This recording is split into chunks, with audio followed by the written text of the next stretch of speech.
श्रीमद् भागवत गीता अध्याय 6 ध्यान योग। श्री भगवान ने कहा, जो पुरुष अपने कर्मफल के प्रति अनासक्त है और जो अपने कर्तव्य का पालन करता है वही सन्यासी और असली योगी है।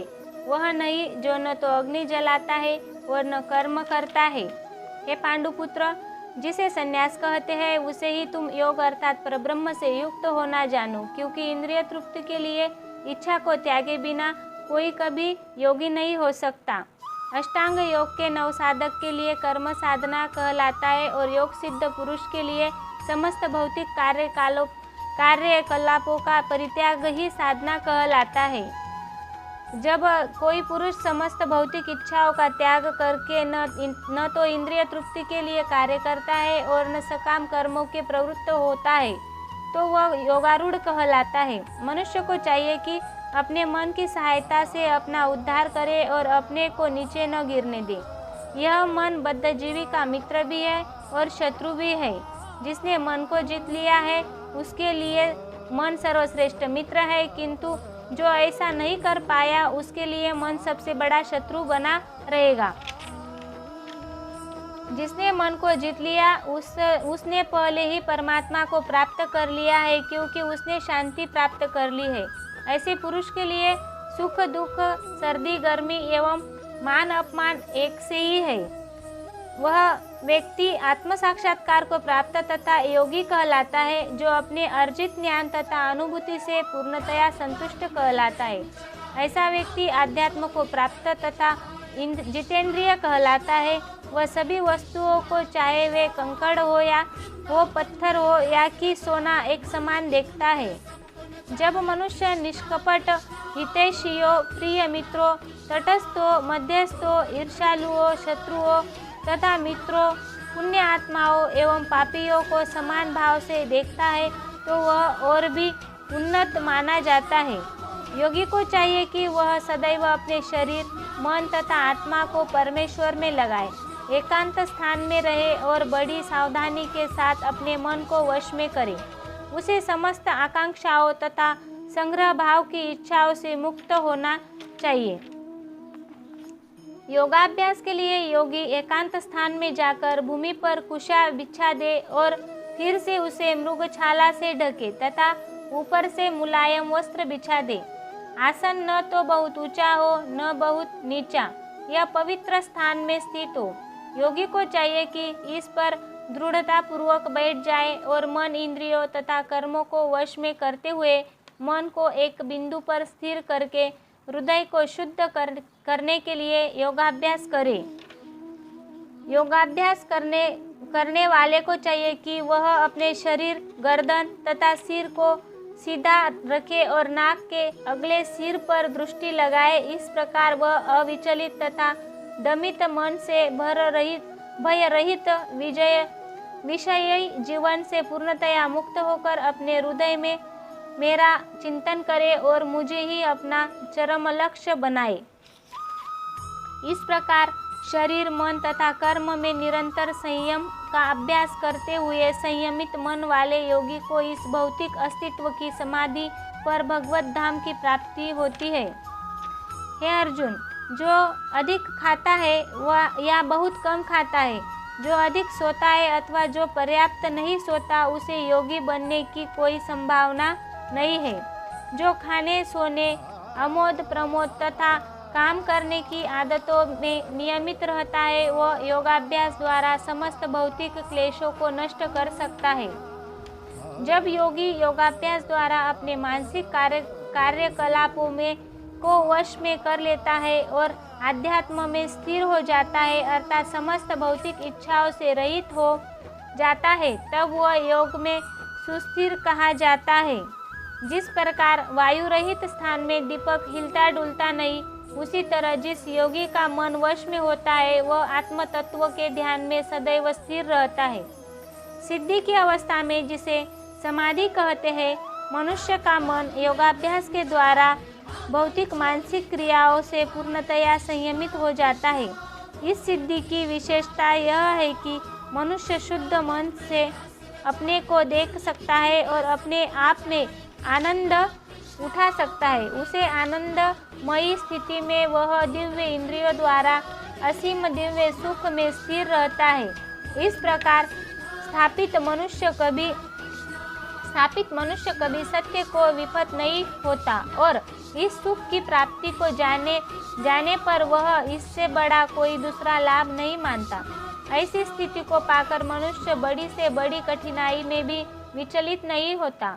यह निस्संदेह भौतिक संसर्ग से उत्पन्न होने वाले समस्त दुखों से वास्तविक मुक्ति है।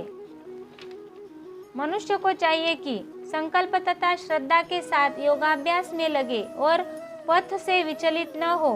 उसे चाहिए कि मनोधर्म से उत्पन्न समस्त इच्छाओं को निरपवाद रूप से त्याग दे और इस प्रकार मन के द्वारा सभी ओर से इंद्रियों को वश में करे।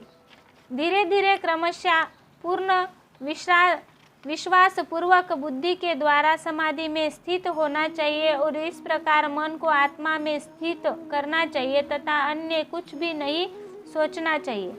मन अपनी चंचलता तथा अस्थिरता के कारण जहाँ कहीं भी विचरण करता हो, मनुष्य को चाहिए कि उसे वहाँ से खींचे और अपने वश में लाए।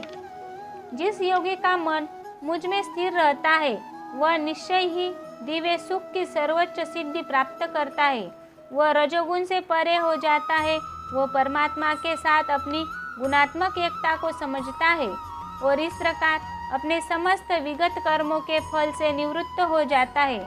इस प्रकार योगाभ्यास में निरंतर लगा रहकर आत्मसंयमी योगी समस्त भौतिक कलमश से मुक्त हो जाता और भगवान की दिव्य प्रेमा भक्ति से परम सुख प्राप्त करता है। वास्तविक योगी समस्त जीवों को मुझको तथा मुझ में समस्त जीवों को देखता है। निसंदेह स्वरूप सिद्ध व्यक्ति मुझ परमेश्वर को सर्वत्र देखता है। जो मुझे सर्वत्र देखता है और सब कुछ मुझ में देखता है, उसके लिए न तो मैं कभी अदृश्य होता हूँ और न वह मेरे लिए अदृश्य होता है। जो योगी मुझे तथा परमात्मा को अभिन्न जानते हुए परमात्मा की भक्ति पूर्वक सेवा करता, वह हर प्रकार से मुझ में सदैव स्थिर रहता है। हे अर्जुन, वह पूर्ण योगी है जो अपनी तुलना से समस्त प्राणियों की उनके सुखों तथा दुखों से वास्तविक समानता का दर्शन करता है। अर्जुन ने कहा, हे मधुसूदन, आपने जिसे योग पद्धति का संक्षेप में वर्णन किया है वह मेरे लिए अव्यवहारिक तथा असहनीय है, क्योंकि मन चंचल तथा अस्थिर है। हे कृष्ण, क्योंकि मन चंचल है, अस्थिर है, उच्छृंखल है, हठीला तथा अत्यंत बलवान है, तथा मुझे इसे वश में करना वायु को वश में करने से भी अधिक कठिन लगता है। भगवान श्री कृष्ण ने कहा, हे महाभाव कुंती पुत्र, निसंदेह चंचल मन को वश में करना अत्यंत कठिन है, किंतु उपयुक्त अभ्यास द्वारा तथा विरक्ति द्वारा ऐसा संभव है। जिसका मन उच्छृंखल है उसके लिए आत्म साक्षात्कार कठिन कार्य है, किंतु जिसका मन संयमित है और जो समुचित उपाय करता है उसकी सफलता ध्रुव, ऐसा मेरा मत है। अर्जुन ने कहा, हे कृष्ण, उस असफल योगी के गति क्या है जो आरंभ में श्रद्धापूर्वक आत्म साक्षात्कार की विधि ग्रहण करता, किंतु बाद में भौतिक के कारण उससे विचलित हो जाता और योग सिद्धि को प्राप्त नहीं कर पाता है। हे महाबाहु कृष्ण, क्या ब्रह्म प्राप्ति के मार्ग से भ्रष्ट ऐसा व्यक्ति आध्यात्मिक तथा भौतिक दोनों ही सफलताओं से अच्युत नहीं होता और छिन्न भिन्न बादल की भांति विनष्ट नहीं हो जाता, जिसके फल स्वरूप उसके लिए किसी लोक में कोई स्थान नहीं रहता? हे कृष्ण, यही मेरा संदेह है और मैं आपसे इसे पूर्णतया दूर करने की प्रार्थना कर रहा हूँ। आपके अतिरिक्त अन्य कोई ऐसा नहीं है जो इस संदेह को नष्ट कर सके। भगवान ने कहा, हे पृथापुत्र, कल्याण कार्यों में निरंतर योगी का न तो इस लोक में और न परलोक में ही विनाश होता है।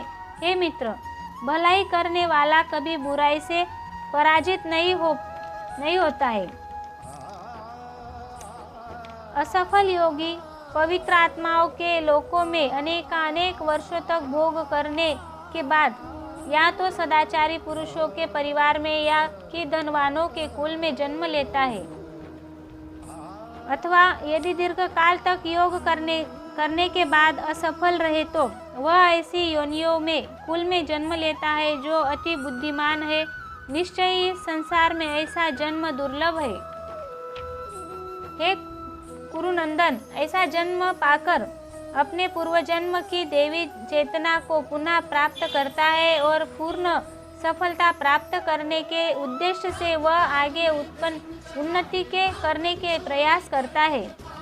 अपने पूर्वजन्म की दैवी चेतना से वह न चाहते हुए भी स्वतः योग के नियमों की ओर आकर्षित होता है। ऐसा जिज्ञासु योगी शास्त्रों के अनुष्ठानों से परे स्थित होता है, जो जब योगी समस्त कल्मश से शुद्ध होकर सच्ची निष्ठा से आगे प्रगति करने का प्रयास करता है तो अंतोतत्वा अनेक जन्मों के अभ्यास के पश्चात सिद्ध लाभ करके वह परम गंतव्य को प्राप्त करता है। पर योगी पुरुष तपस्वी से, ज्ञानी से तथा सकाम कर्मी से बढ़कर होता है। अतः हे अर्जुन, तुम सभी प्रकार से योगी बनो और समस्त योगियों में से जो योगी अत्यंत श्रद्धापूर्वक मेरे परायण है, अपने अंतकरण में मेरे विषय में सोचता है और मेरी दिव्य प्रेमा भक्ति करता है, वह योग में मुझसे परम अंतरंग रूप में युक्त रहता है और सबों में सर्वोच्च है, यही मेरा मत है। इस प्रकार श्रीमद् भगवद गीता के 6ठे अध्याय ध्यान योग पूर्ण हुआ।